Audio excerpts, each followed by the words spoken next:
بسم اللہ الرحمن الرحیم۔ خاک سر خواجہ عبد المومن اپنا یوٹیوب چینل ندائے مومن کے لیے محترم سید کمال یوسف صاحب کا انٹرویو جو پارٹ 3 ہے اس کو کر رہے ہیں۔ تو آج محترم کمال صاحب نے بتایا کہ میں محترم حضرت حافظ مختار احمد صاحب شاہ جہان پوری رضی اللہ عنہ کے بارے میں کچھ بیان کروں گا، تو باتیں شروع کر دیتے ہیں۔ السلام علیکم خواجہ صاحب، بسم اللہ الرحمن الرحیم۔ سید مختار احمد صاحب شاہ جہان پوری رضی اللہ تعالیٰ عنہ کبار صحابہ میں سے ایک عظیم الشان صحابی تھے، اور مجھے تو ان کا اتنا تعارف نہیں تھا۔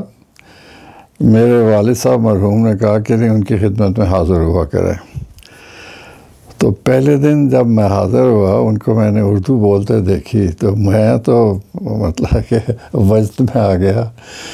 اتنی اعلیٰ اردو میں نے زندگی میں کسی کو بولتے نہیں دیکھی۔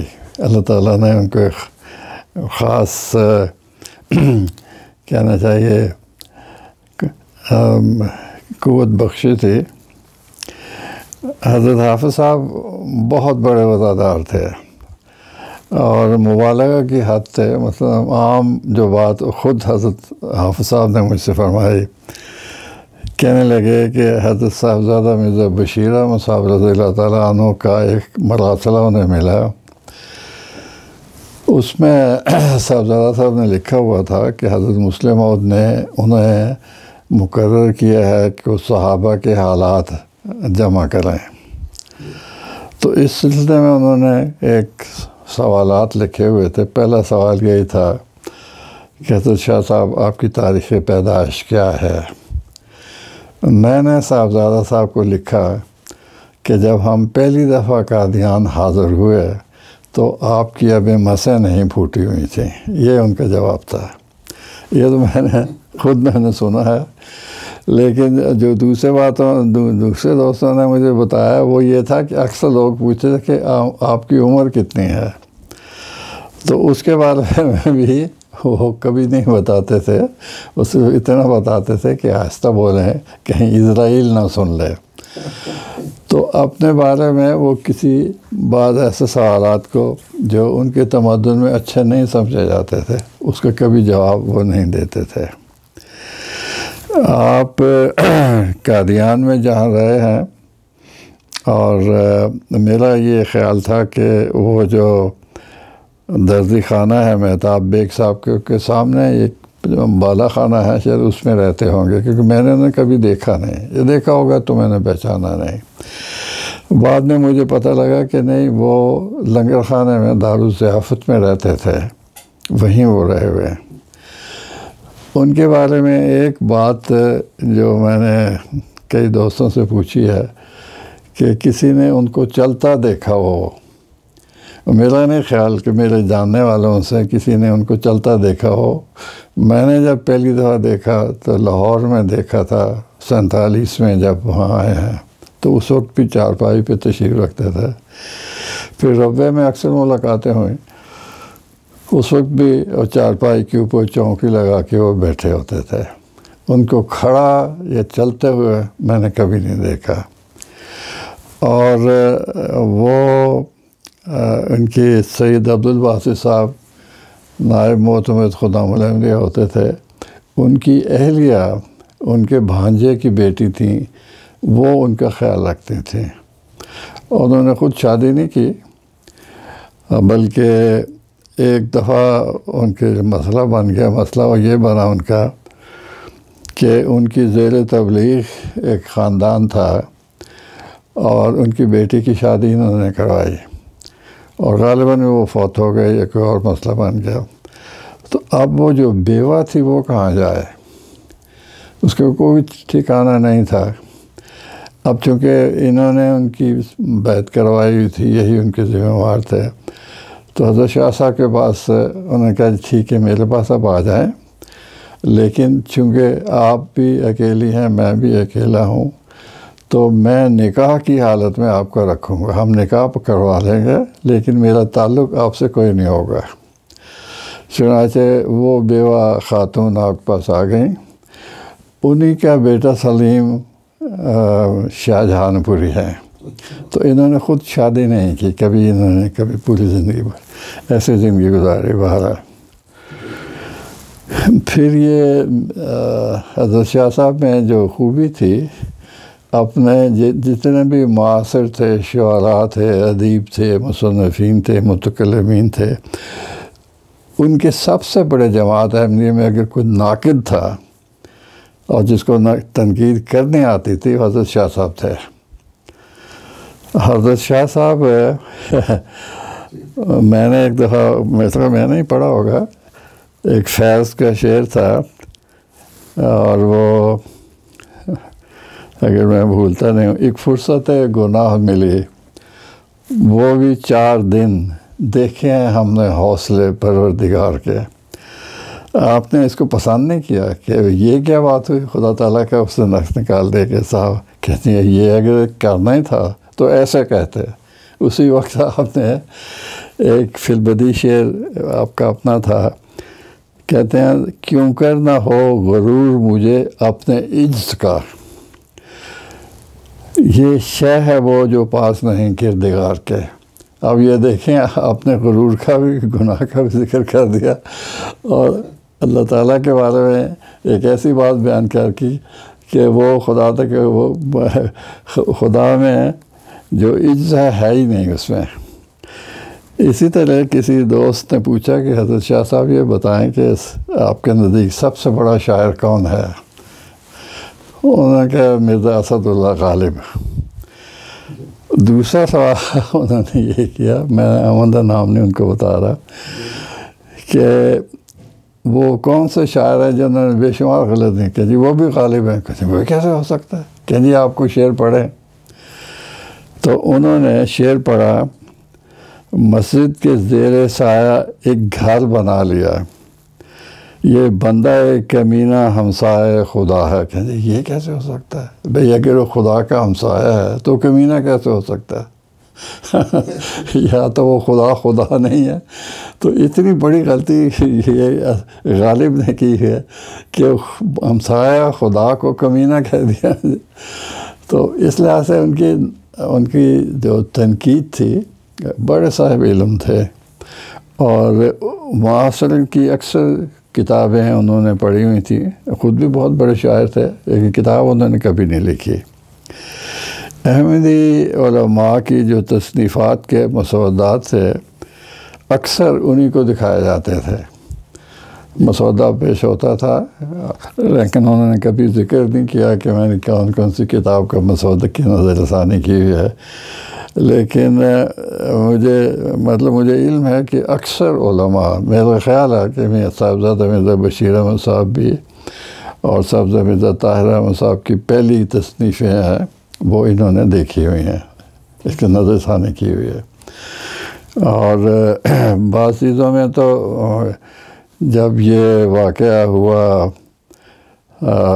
کیا نام تھا اس کورٹ کا، جسٹس منیر کا، اور پھر دوسری دفعہ وہ مسئلہ بنا وہاں جب حضرت قدسی ثالث تشریف لے جا رہے تھے، پنڈی اسلام آباد جا رہے تھے، اس وقت جو حوالہ جات اکٹھے کیے، اس میں جو فتاویٰ تھے مسلمانوں کی جماعت کے خلاف یا آپس میں جو ان کی تھی، میں سمجھتا ہوں کہ اکثر حوالہ جات حضرت شاہ صاحب نے پیش کیے تھے، بڑے بڑے پلیٹ کارڈ ہیں جس میں پتہ نہیں کیسے انہوں نے محفوظ رکھے ہوئے تھے۔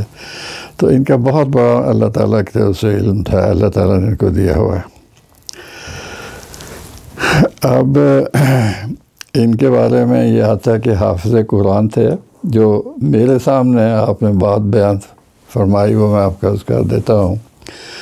کہنے لگے ان کے والد صاحب امیر جماعت تھے اور وہ بھی حافظ قرآن تھے، لیکن رمضان میں وہ قاری باہر سے منگواتے تھے۔ تو ایک دفعہ دیر ہو گئی تو جماعت اکٹھی ہو گئی کہ حافظ صاحب وہ تو کل تو رمضان ہے، اس دفعہ آپ نے قاری نہیں منگوایا۔ تو باتیں ہو رہی تھیں، تو شاہ صاحب فرماتے ہیں کہ میں سامنے سے آ رہا تھا تو قبلہ کعبہ نے فرمایا کہ مختار، میں نے کہا ہاں جی فرمائیے، کل آپ نے تراویح پڑھانی ہے۔ تو ہم والدہ ماجدہ کی خدمت میں حاضر ہوئے کہ ہم بالا خانہ پہ جا رہے ہیں، ہماری افطاری اور امساک اوپر بھیج دیجیے ہے، لیکن ہم سے گفتگو نہ فرمائیے۔ اور ہم ایک آیت پڑھتے تھے، اس کا ترجمہ اور تفسیر ذہن میں لاتے تھے اور پھر آسمان کی طرف دیکھ کے اس کو دہراتے تھے اس آیت کا۔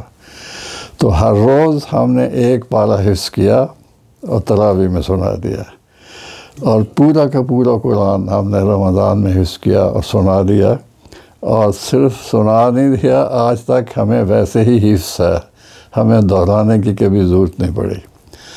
تو اللہ تعالیٰ نے ایک غیر معمولی حافظ آپ کو دیا ہوا تھا۔ اسی طرح ایک خاص روایت ہے جو عجیب بات ہے کہ مجھ سے وہ ضائع ہو گئی۔ ایک موقع پر میں نے ربوہ میں صحابہ کی بعض روایات کیسٹ کی تھیں۔ کیسٹ تو نہیں بولنا چاہیے، اس وقت ٹیپ ریکارڈر میں ایک کیسٹ تو ابھی نہیں آئی تھی، شروع میں ایک پلاسٹک کی ریل ہوتی تھی آڈیو کی۔ ہاں تو اس وقت تو وہ میں نے حضرت مولوی کی کیا نام تھا ان کا، ناظر اعلیٰ نے صدر میں دیے تھے، محمودین صاحب، حضرت اشفق اللہ صاحب، اور پھر یہ صاحبزادہ مرزا بشیر احمد صاحب، حضرت چھوٹی آپا، بہت سے لوگوں کی میں نے اس وقت ریکارڈنگ کروائی تھی۔ اس میں حافظ صاحب سے کہ میں نے کروائی تھی۔ تو حافظ صاحب نے ایک روایت بیان کی جو میں نے کہیں اور پڑھی نہیں ہے۔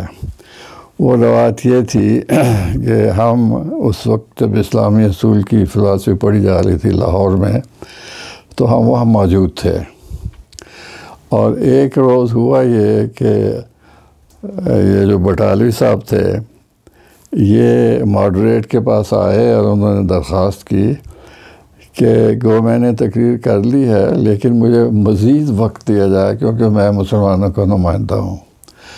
تو جو ماڈریٹ تھے انہوں نے کہا جی آپ نے پہلے کون سا تیر مارا جو آپ مزید وقت چاہتے ہیں، ہم آپ کو وقت نہیں دیں گے۔ تو ہم بڑے خوش ہوئے کہ ہم جا کے قادیان میں حضرت مسیح موعود کی خدمت میں عرض کریں گے کہ بٹالوی صاحب کی اس طرح کیا کہنا چاہیے رسوائی ہوئی ہے، یہ خوشی ہوا۔ تو کہنے لگے ہم جا کے تو حضرت صاحب کی خدمت میں عرض کی کہ حضور دیکھیں اس طرح وہ نعوذ باللہ وہ ذلیل ہوا۔ تو حضرت صاحب نے اس کو پسند نہیں فرمایا، ایسا کہ نہیں وہ مسلمانوں کو لیڈر تھا، اس کو وقت ملنا چاہیے تھا۔ یہ روایت ہے جو میں نے کہیں پڑھی نہیں، اس وجہ سے بڑی احتیاط سے میں عرض کر رہا ہوں، اللہ تعالیٰ میری پردہ پوشی کرے۔ اسی طرح حقیقت الوحی میں جو سوالات ہیں وہ قولو و اقولو، یہ حضرت شاہ صاحب نے مرتب کیے تھے، اور اس لحاظ سے ان کا بڑا کنٹریبیوشن ہے۔ اب یہ عجیب بات یہ ہے کہ وہاں بیٹھے بیٹھے ہی صوفیاء کی بعض خارق عادت طرز عمل ہوتا ہے کہ ایک صوفی کہتا ہے جی کہ ہم یہاں بیٹھے ہوئے تھے، تو وہ سہارنپور میں بیٹھے ہوئے تھے، تو شملہ میں بھی کوئی مجلس لگی ہوئی تھی تو انہوں نے کہا جی آپ تو وہاں بیٹھے ہوئے تھے، اور ایک ہی وقت میں کئی جگہ وہ اپنے آپ کو ظاہر ہوتے تھے۔ تو وہ کئی باتیں بیان کرتے رہے تو حضرت شاہ صاحب فرمانے لگے یہ کون سی خاصی بات ہے، خاص بات ہے، دیکھیں ہماری خواہش ہے کہ حضرت مفتی صادق صاحب تشریف لائیں۔ وہ بات پھر ہو گئی، جب باتیں کرتے کرتے ایک دم دیکھا تھے مفتی صاحب سے السلام علیکم۔ حافظ صاحب نے عرض کی کیا مفتی صاحب آپ کیسے آئے؟ کہنے لگے تو مجھے خود سمجھ نہیں آتی، میں تو کسی اور کام کے لیے نکل جا رہا تھا، ایک دم مجھے کسی نے کہا کہ نہیں پہلے شاہ صاحب کی خدمت میں حاضر ہو۔ تو کہنے تھے کہ اتنی سی بات ہے، یہ کون سی خاص بات ہے کہ جی ہم نے یہ کر دیا وہ کر دیا، ہم نے خواہش کی ہے مفتی صاحب آ گئے۔ تو یہ بہت سی کیا کہتے ہیں ٹیلی پیتھی کہتے ہیں، ٹیلی پیتھی کہتے ہیں، ادھر سے سوچا ادھر بالکل اسی طرح ان کا جو سوئے علماء کی علماء سو کہنا چاہیے الٹ ہے، جو اعتراضات ہوتے تھے ان کا جو بھی کوئی دوست آتا تھا وہ اعتراض پیش کرتا تھا. حضرت حافظ صاحب کا ایک طریق تھا، ان کے کمرے میں کتابیں لگی ہوتی تھیں تو اس دوست کو کہتے تھے کہ فلاں نمبر کی کتاب ہے نا یا اٹھا لیں، اس کا ہاتھ میں دے دیتے تھے، اسے کہتے ہیں فلانا صفحہ آپ نکال لیں، ان کے ہاں نکال لیا، اچھا آپ اپنے پاس رکھیں کتاب، میں آپ کو سناتا ہوں، 1 صفحہ 2 صفحے 3 صفحے، حافظ صاحب زبانی سنا رہے ہیں اور اس نے کتاب پکڑی ہوئی ہے. اچھا آپ نے کہیں محسوس کیا ہے کہ مجھ سے کہیں صاحب ہوئی ہے؟ نہیں، پھر آپ نے غور سے نہیں سنا. اس عبارت میں فلانی جگہ پہ یہ لفظ ہونا چاہیے تھا اور وہ نہیں ہے، یا اس عبارت میں ایک لفظ بڑھا دیا گیا یا کم کر دیا گیا. فرماتے تھے کہ یہ مودودی صاحب کی شرارت ہمیشہ ایسے ہوتی ہے، وہ جب حوالہ پیش کرتے ہیں تو اس میں سے ایک ایسا لفظ نکال لیتے ہیں جس سے سارا حوالہ کا مضمون بدل جاتا ہے. تو یہ ایک طریق تھا، لیکن وہ صفحے کے صفحے زبانی سناتے تھے، کتاب دوسرے کو پکڑا لیتے تھے. یہ حافظ صاحب میں بہت اعلیٰ حفاظت تھی. اسی طرح بعض مطلب ویسے تو ان کی ردم تھی، آواز ان کی الفاظ میں یہ کمال یہ تھا کہ اگر آپ نے ان سے ایک روایت سن لی ہے اور وہ بڑے تحمل کے ساتھ آہستہ سا بیان کرتے تھے کہ سوال اس کو 60 منٹ میں آپ نے وہ سنائی انہوں نے بات، تو 2-3 سال کے بعد بھی جب آپ نے دوبارہ سنی ہے تو 7 منٹ میں ہی انہوں نے وہ بات بیان کی. وہی لفظ وہی بیان کریں گے، اس میں کوئی جھول نہیں ہوگا. تیسری دفعہ سنیں گے تب بھی ویسے ہی سنیں گے. یہ اللہ تعالیٰ نے ان کو خاص کمال دیا ہوا تھا کہ جب انہوں نے بات بیان کر دی تو جتنی دفعہ بیان کی وہ ویسے کہ ویسے بیان کی. اللہ تعالیٰ نے ان کو بہت دیا ہوا تھا حافظہ. ان کا 2 منٹ ہے بس. اچھا اب جو میں بات عرض کرنا چاہتا ہوں وہ یہ ہے کہ حضرت مسیح موعود علیہ السلام کی جو لاہور میں وفات ہوئی اس کے بارے میں اس ثانیہ کو جس گندے رنگ میں علماء سو نے پیش کیا ہے اس پہ بڑے جلال میں آ جاتے تھے. کہتے تھے کہ دیکھیں 2 آدمی ہیں، 2 گواہ ہیں جو اس بات کو بیان کر سکتے ہیں. ایک تو ان کا اپنا خاندان ہے کہ حضرت مسلم کیسے وفات ہوئے، اس میں سے آج تک کسی نے نہیں یہ جو آپ بکواس کرتے ہیں انہوں نے کبھی یہ بات بیان نہیں کی. دوسرا شخص ہے وہ بھنگی ہوا ہے جو صفائی کرنے آتا ہے، تو اگر آپ میں سے کوئی بھنگی ہے اور اس نے دیکھا ہے کہ یہ واقعہ ہوا تو وہ اس کا نام لے، تو بڑے جوش سے یہ کہتے تھے. لیکن اس میں ایک اور بات جو مجھے حیرت آتی ہے کہ ہم اس کو بیان نہیں کرتے، وہ یہ ہے کہ اس زمانے میں جو صاحب حیثیت لوگ تھے وہ جب بھی سفر میں جاتے تھے ان کے ساتھ ایک کموڈ ہوتا تھا لکڑی کا بنا ہوا، گھر میں بناتے تھے، اس میں ایک چھوٹا سا برتن لگا ہوتا ہے. اور خود ایک حکیم میں نام بھول جاتا ہوں، یہ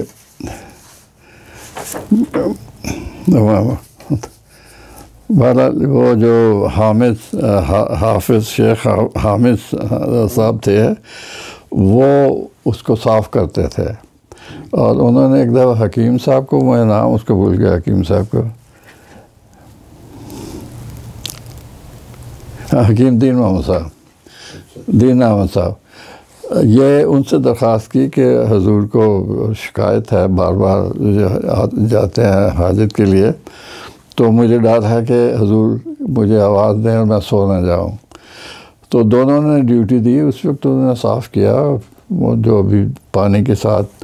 تو حضور کے ساتھ ایسے خدام موجود ہوتے تھے، لیکن یہ ہے کہ وہ کسی کمرے میں جا کے گر گئے ہوں، وہ کمرہ وہ کوئی نہیں تھا بھائی، وہ کموڈ تھا، جہاں مرضی رکھ لیں اس کو، اس میں گرنے کا کیا سوال تھا. ہاں تو وہ جہاں مرضی رکھ لیں. تو یہ روایت تھی جو بڑے جوش کے ساتھ فرماتے تھے کہ یا تو بھنگی ہوگا، وہ بھنگی کا نام بتائیں جس نے یہ بکواس کیا۔ تو جو آپ کی خاندان ہے انہوں نے کبھی ذکر ہی نہیں کیا اس واقعہ کے۔ اللہم صلی علی محمد وعلی محمد وعلی عبدک المسیح۔ ٹھیک، یہ ہمارا مکمل ہو گیا۔ اب انشاءاللہ جو چوتھا حصہ ہے پارٹ 4 وہ ہم کریں گے، وہ آپ تیاری کر لیں ہیں تو اس کی تیاری کریں، پھر اگلی وہ آئندہ جو جب ریکارڈ کریں گے تو پھر انشاءاللہ وہ نہیں، اب تو مولوی شیر علی صاحب کا ذکر کرنا ہے نا۔ ٹھیک ہے، وہ پھر کل 1-2 دن تک پھر وہ کر لیں گے ریکارڈ انشاءاللہ۔ ٹھیک ہے۔ السلام علیکم۔